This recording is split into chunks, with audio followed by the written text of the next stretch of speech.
Hey internet friends, hello. George here with today's message of hope, 30th of July 2026. Let me tell you, there was a groom in Italy recently who just spent £17,000. So today's rate is roughly about 24,000 big Australian dollars. And he spent it to zipline into his own wedding. How's that? He did it in a James Bond style. Of course, with the Skyfall theme playing. Yeah, I haven't watched Skyfall, mind you. Put in your comment there if you watched it. Give me a review. Give me an opinion of the movie, please. Should I spend time on it? Let me know. Anyway, back to this guy. He came through a top floor window and landed at the altar in front of everyone. Talk about inspiration. Now he trained for it, obviously. 3 rope specialists helped him. He got up at 5 a.m. the morning of his own wedding, practicing just the one landing time and time and again. Okay. He originally wanted to come in by helicopter. Talk about a grand entrance. Well, that got quoted at $300,000. I beg your pardon. So sensibly, I suppose, he scaled it back to a zip line. Now that would have been quite a grand entrance, right? Now I'll be honest with you about something. I didn't feel judgment watching that. It was a little bit of entertainment. I felt something closer to recognition instead. Because at my own wedding, there was no speech. My wife and I never got up to say anything. Yeah, there was no speech at all. My in-laws didn't arrange for it. That's for a start. Maybe that's how just it's done in their culture. Maybe it was something else. I genuinely don't know. But some part of me wanted that. Yes, it was my little secret to tell you. I mean, a few minutes where the room was listening to us on our day, how I dreamed about it, but it didn't eventuate. Oh well, I never got it. I have to admit though, my Mandarin at that time was rough, so a speech might have been its own kind of disaster. So in hindsight, maybe not a good idea to have my own speech. So there's a decent chance I was spared more than I lost. Yep.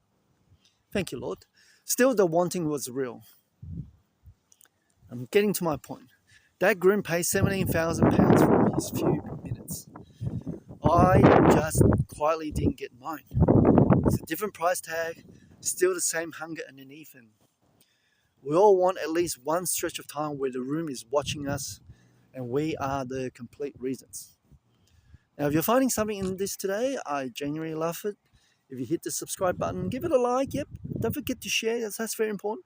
Help the algorithm to help other people watch these videos to enhance their life. Okay, now here's where the Bible goes with all this. You'll find it in the first book of Peter, chapter 5, verse 4. Let me read that out to you. And when the chief shepherd appears, you'll receive the unfading crown of glory. However, guess who the chief shepherd will be? It's worth saying plainly, Peter isn't writing to the groom or wedding guests. Nothing to do with it. He's writing to church elders, I believe. Men serving quietly, shepherding people with no applause and often no thanks. I mean, my own local church minister, oh, poor guy, I won't get into it, but yeah, he needs some love too. And that's who the crown is promised to.